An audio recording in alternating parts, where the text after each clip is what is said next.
Ini saya buka dulu. Jangan lupa tetap pakai masker ketika kita beraktivitas. Saya Arya Sinulinga, inilah produk BUMN terbaik selama sepekan yang dirangkum dalam BUMN Flash News. Mari kita lihat dan saksikan bersama. Sebelum masuk ke 7 produk BUMN, mari kita saksikan bersama 3 berita dari Kementerian BUMN. Berita pertama Kementerian BUMN adalah terpilihnya Pak Erick Thohir sebagai Ketua Umum Masyarakat Ekonomi Syariah periode tahun 2021-2024.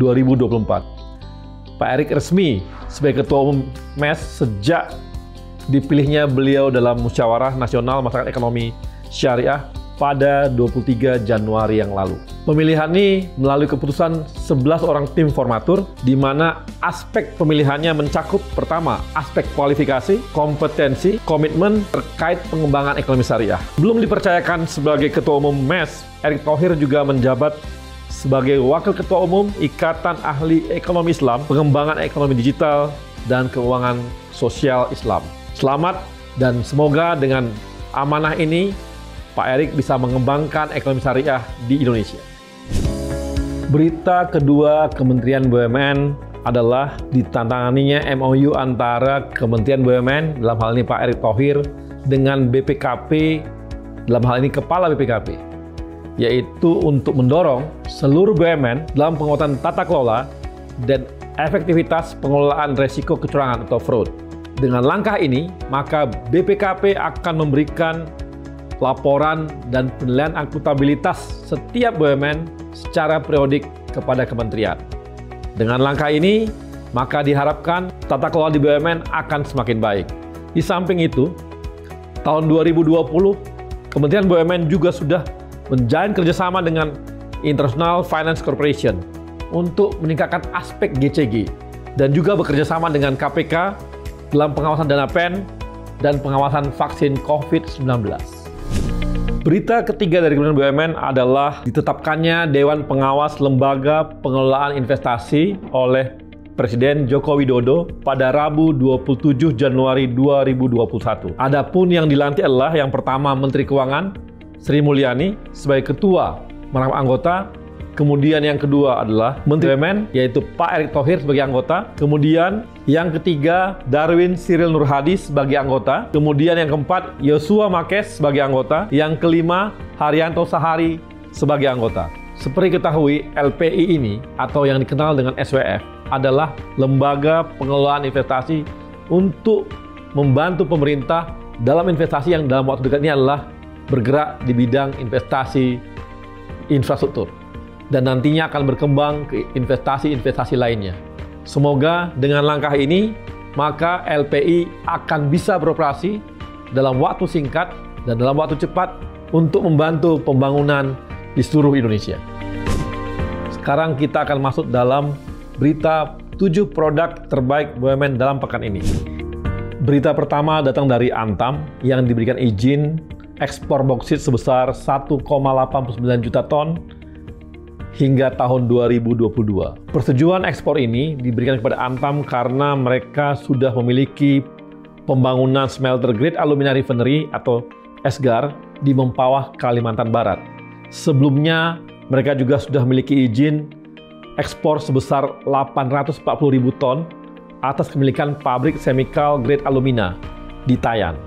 Nah, dengan langkah ini, maka ekspor yang dilakukan oleh Antam sudah memiliki nilai tambah karena mereka melakukan pengolahan sebelum melakukan ekspor ke luar negeri.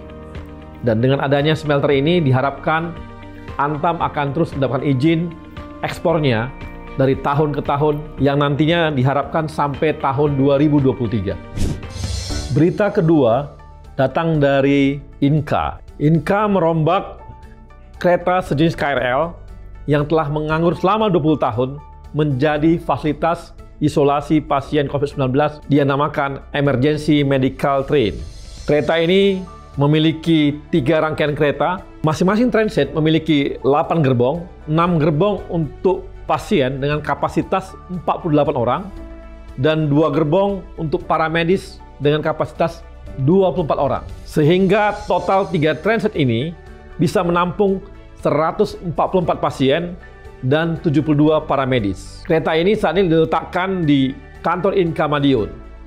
Untuk kebutuhan operasional dan sebagainya diberikan oleh Inka, sementara untuk fasilitas kesehatannya diberikan oleh Dinas Kesehatan di Madiun. Jika pandemi sudah usai, maka IMT ini akan diberikan kepada BNPB sebagai rumah sakit berjalan untuk penanganan bencana.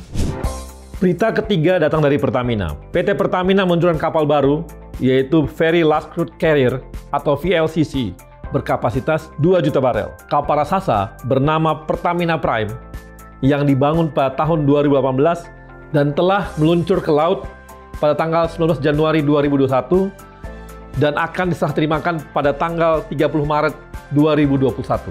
Kapal Pertamina Prime ini adalah kapal kedua tipe VLCC yang disiapkan untuk mendukung pengamanan pasokan feedstock kilang yang dilakukan oleh Subholding Refinery dan Petrochemical Pertamina. Kapal VLCC ini juga memiliki efisiensi dalam penggunaan bahan bakar yang bisa mencapai 25% dibandingkan kapal-kapal lain yang sejenisnya. Berita keempat dari BUMN datang dari Freeport. Freeport siap lagi mengirimkan tailing ke Merauke. PT Freeport bersama PUPR serta Kementerian Lingkungan Hidup mengembangkan pemanfaatan pasir sisa tambang atau tailing untuk proyek-proyek pembangunan infrastruktur di Papua. Seperti kita ketahui bahwa Freeport menghasilkan tailing dari hasil pertambangannya. Sebesar 4.000 ton materi tailing dibawa ke Merauke untuk menjadi materi pembangunan infrastruktur di Kabupaten Merauke. Ini adalah langkah tahap pertama, dan tahap kedua akan dilakukan lagi pengiriman sebesar 7.500 ton ke pembangunan infrastruktur yang ada di Papua. Pengelolaan tailing merupakan salah satu perwujudan komitmen Freeport untuk dapat meminimalisir dampak operasi perusahaan karena pertambangan. Seperti diketahui bahwa untuk mendapatkan material pasir di Papua sangat sulit. Bahkan harus diambil dari pulau lain seperti dari Sulawesi atau dari Pulau Jawa hanya untuk mendapatkan material pasir. Dan ini juga menunjukkan bahwa tailing yang dihasilkan oleh Freeport itu juga bisa dimanfaatkan untuk membangun atau membantu pembangunan infrastruktur di Papua. Berita kelima datang dari Waskita Sriwijaya Tol. PT Waskita Sriwijaya Tol, anak perusahaan Waskita, pada tanggal 26 Januari 2021, Presiden Joko Widodo meresmikan tambahan seksi ruas Kayu Agung, Keramasan pada Tol Kayu Agung, Palembang Betung atau yang dikenal dengan Kapal Betung. Total seksi ini adalah 9 km, jadi merupakan tambahan dari yang sebelumnya dibangun oleh Waskita Toll Road sepanjang 33,5 km. Dengan tambahan seksi ini, maka totalnya menjadi 42,5 km. Tol ini adalah bagian dari rencana pembangunan infrastruktur tol lintas Sumatera dari Lampung sampai ke Aceh. Diharapkan seluruh ruas ini akan selesai sekitar tahun 2023 atau tahun 2024. Berita ke-6 datang dari PNM. PNM meluncurkan aplikasi Digi Nasabah dan aplikasi Mekar Digi. PNM Digi Nasabah adalah one-stop mobile application yang dikembangkan untuk mendukung digitalisasi ekosistem nasabah PNM. PNM Digi Nasabah ini memiliki beberapa fitur yang mampu memberikan informasi kepada nasabah seperti informasi kredit nasabah, seperti simulasi kredit, dan informasi pinjaman nasabah ulam dan mekar, tabungan emas, dan wallet in cash. Sedangkan aplikasi Mekar Digi merupakan one-stop platform yang mampu mempermudah account officer dari PNM Mekar, sehingga account officer PNM itu mampu melakukan pendataan nasabah baru dan nasabah siklus lanjutan PNM Mekar. PNM Mekar adalah bentuk sinergi antara PNM dan Telkom. Sebagai tambahan informasi, PNM dengan nasabah mekarnya adalah usaha untuk membantu nasabah-nasabah ultramikro yang skala usahanya bisa hanya di bawah 10 juta rupiah. Dengan cara ini, maka nasabah PNM dan juga para AO PNM bisa menambah nasabah-nasabah baru bagi PNM, dan nasabah PNM akan semakin banyak bisa terlayani oleh PNM. Berita ketujuh dari BUMN datang dari SDP. SDP meluncurkan rute kapal feri logistik dari Patimban. Seperti ketahui bahwa Patimban adalah pelabuhan yang baru diresmikan oleh Presiden Jokowi.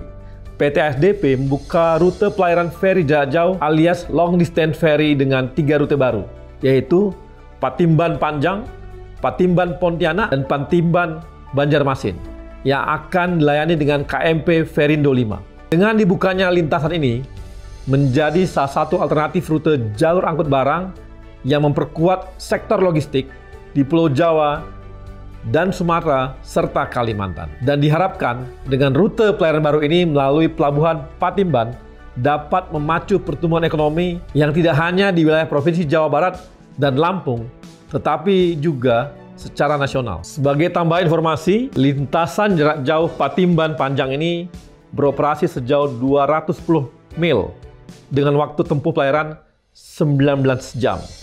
Sementara untuk Patimban Banjarmasin sejauh 444 mil dengan estimasi waktu tempuh sekitar 40 jam.